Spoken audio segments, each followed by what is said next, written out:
గుర్తుపెట్టుకోండి. అనవసరమైన చోట, అవసరం లేని చోట, మన అవసరం లేని చోట వెళ్ళి వేలు పెట్టి గెలుక్కోవద్దు.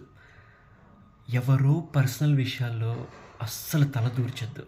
మనకు అనవసరం. మన లైఫ్‌లో చాలా ప్రాబ్లమ్స్ ఉన్నాయి. మన లైఫ్‌లో మనం అచీవ్ చేయాల్సింది ఇన్నున్నాయి. దాని గురించి ఫోకస్ చేయండి. మన జాబ్ ఏంటో, మన లైఫ్ ఏంటో, మన గోల్ ఏంటో దాని గురించి ఫోకస్ చేయండి. ఇది లెసన్స్ లెర్న్డ్ చెప్తున్నాను. నేను కూడా ఇంతకుముందు ఇలానే ఉండేవాడిని. అయ్యో పాపం అని చెప్పేసి వెళ్ళి అనవసరంగా దెబ్బలు తిన్నాను. వద్దు. ఎక్స్‌పీరియన్స్‌తో చెప్తున్నాను. వేరే వాళ్ళ లైఫ్‌తో మనకొద్దు. వాళ్ళు ఏమనుకుంటున్నారో, వాళ్ళు మన గురించి ఏం ఆలోచిస్తున్నారో వద్దు. వాళ్ళు మన గురించి ఆలోచించొద్దు. వాళ్ళ గురించి మనం ఆలోచించొద్దు. ఎప్పుడైనా వాళ్ళు నిజంగా నాకు హెల్ప్ కావాలి అని వస్తే మాత్రం అప్పుడు హెల్ప్ చేద్దాం. కానీ అనవసరంగా వెళ్ళి మనం ఇరుక్కోవద్దు. గ్యారెంటీకి ఇరుక్కుంటాం. ఎవరి లైఫ్‌లో అయినా మనం ఇంటర్ఫియర్ అవుతే మనమే ఇరుక్కుంటాం. హ్యాపీగా మన పని మనం చేసుకుందాం. ప్రామిస్ చేసినప్పుడు ఒకళ్ళకి నేను ఈ పని చేసి పెడతాను అని ప్రామిస్ చేస్తే గనక ప్లీజ్ ఆ ప్రామిస్‌ని ఎలా అయినా సరే ఫుల్‌ఫిల్ చేయడానికి ట్రై చేయండి. ఎందుకంటే నమ్మకం అనేది చాలా ఇంపార్టెంట్. చేత కాకపోతే చుప్‌చాప్ ఏం కాదు.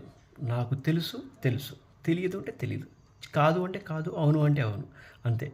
చెయ్యగలిగే కెపాసిటీ ఉంటే చేయండి. అంతే తప్ప చెయ్యలేను అని తెలిసినా కూడా వాళ్ళని ఎదుటి వాళ్ళని ఇంప్రెస్ చేయాల్సిన ఉద్దేశంతో అన్నీ నేను చేయగలను అని చెప్పేసి పోజ్ కొట్టొద్దు.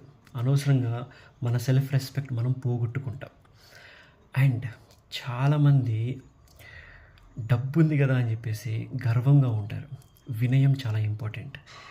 Be obedient. రెస్పెక్ట్ ఇవ్వండి. డబ్బు ఈరోజు ఉంటుంది, రేపు ఉండొచ్చు, ఉండకపోవచ్చు. కానీ మనం గనక మర్యాదపూర్వకంగా మాట్లాడితే వాళ్ళు కూడా ఎదుటి వాళ్ళు మర్యాదగా మాట్లాడతారు. Give respect, take respect. మనకి రెస్పెక్ట్ ఇస్తే మనం కూడా రెస్పెక్ట్ ఇద్దాం. మనకి రెస్పెక్ట్ ఇవ్వకపోతే మిడిల్ ఫింగర్, అంతే సింపుల్. అండ్ చాలామంది నేను ఒంటరి వాడిని అయిపోయాను అని చెప్పేసి చాలా బాధపడుతూ ఉంటారు. నో, ఒంటరితనం నిజంగా చాలా లక్కీగా ఉన్నవాళ్ళే ఒంటరితనంగా ఉంటారు.